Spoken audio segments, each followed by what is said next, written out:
Hello everyone, Nyaweskano. I hope everyone in our community is doing well and enjoying these early days of spring.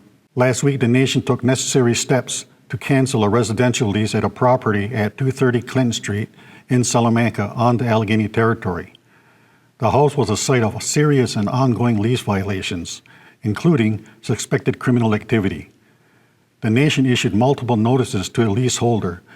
They unfortunately did not respond to the notices, nor did they act to address the ongoing issues. We were left with no choice but to secure the property. Our decision and actions to secure this property are part of our ongoing obligation to enforce lease terms and a commitment to ensure the safety of our community and the Seneca people. I want to thank our marshals and DPW for their work in executing this process, and the many people in our community who helped expose the ongoing issues at the property.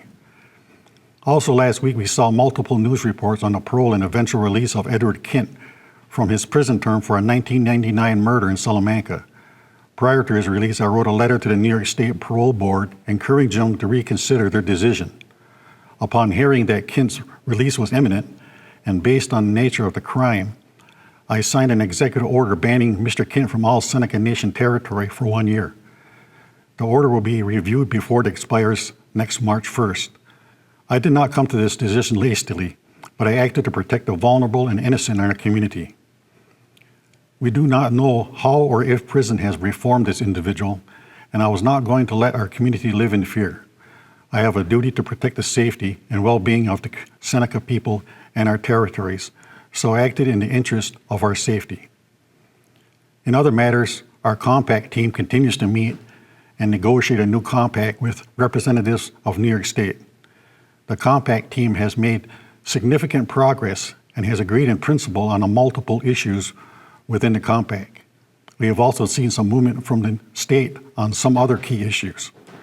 Our negotiating team continue to work on several important matters and will be meeting this with the state representatives again in a few weeks to address these items.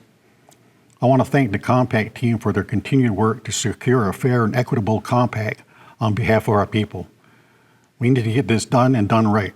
Speaking of New York State, we all know that Governor Hochul vetoed a bill in December that would have granted protections for unmarked burial sites.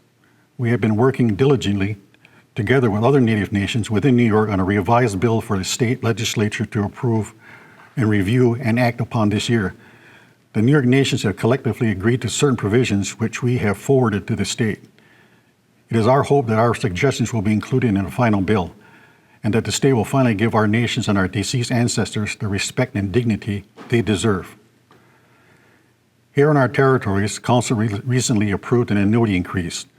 That increase means that we are currently spending into the reserves, which we were able to build back up after dealing with the impacts of the COVID pandemic. Because of those reserves, we were able to continue direct benefits to our people even though our casinos were closed. In order to sustain our annuities, we must increase our land revenues again.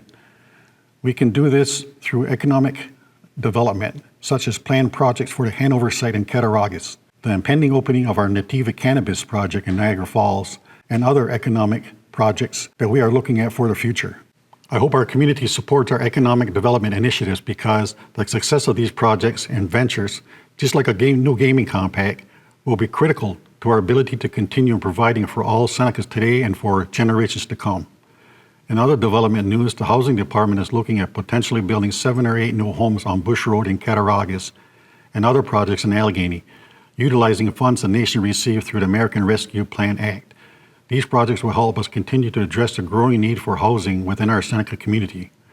We have also opened the application period for our generator and solar program, which will provide generators and solar panels to individual homes for those interested.